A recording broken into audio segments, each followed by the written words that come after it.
At the state capitol, lawmakers on a powerful committee voted earlier this week not to approve hundreds of millions of dollars in work projects. Now we're hearing from local groups who are worried our area could face an impact. 13 News Side's political reporter Josh Albertus has the story.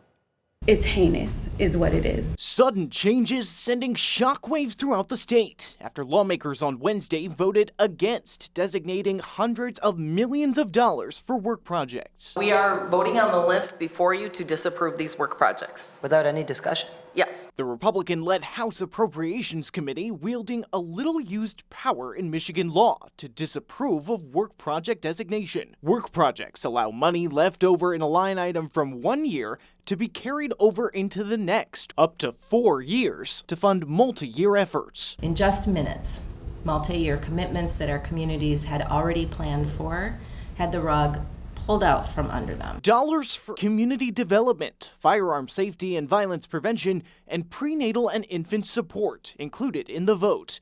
The CEO of Meals on Wheels Western Michigan branch saying they had expected funding to expand and renovate their kitchen that prepares thousands of meals each day for thousands of older adults. If we cannot complete this project and we do not have the ability to order the equipment and secure the contractors that are needed for this project, it will not be able to happen. Even the church these leaders were standing in, its priest signaled, could be affected. The funds the state gave us were specifically to be able to increase the use that the community has in terms of feeding ministries for unhoused persons, feeding ministries for college students. As well as for more work, he said, for people to access services like medical care. We are just starting to grapple with what this loss of funding is going to mean. House Speaker Matt Hall Wednesday defending the move. What we're talking about is things where they didn't spend it in that year, and they're trying to figure out how to keep the money for 4 more years after the money was supposed to go away.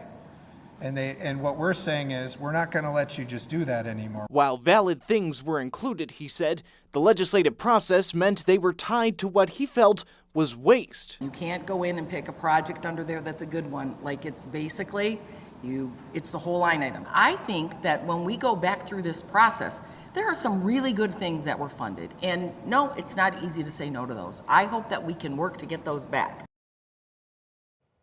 Josh joins us now. And Josh, if lawmakers decide to do it, how long could it take to put funding back into some of these programs? That really depends, Elena. If they wanted to do it before next year's full budget is put together, they'd likely have to do it through what's called a supplemental spending bill to add that funding on again. So any sort of timeline depends on a number of things, like how fast the chambers would move to take it up, what kinds of negotiations may be involved. But as we heard today, in at least the Meals on Wheels case, they would need that back basically as soon as possible to keep their plans on track. Elena.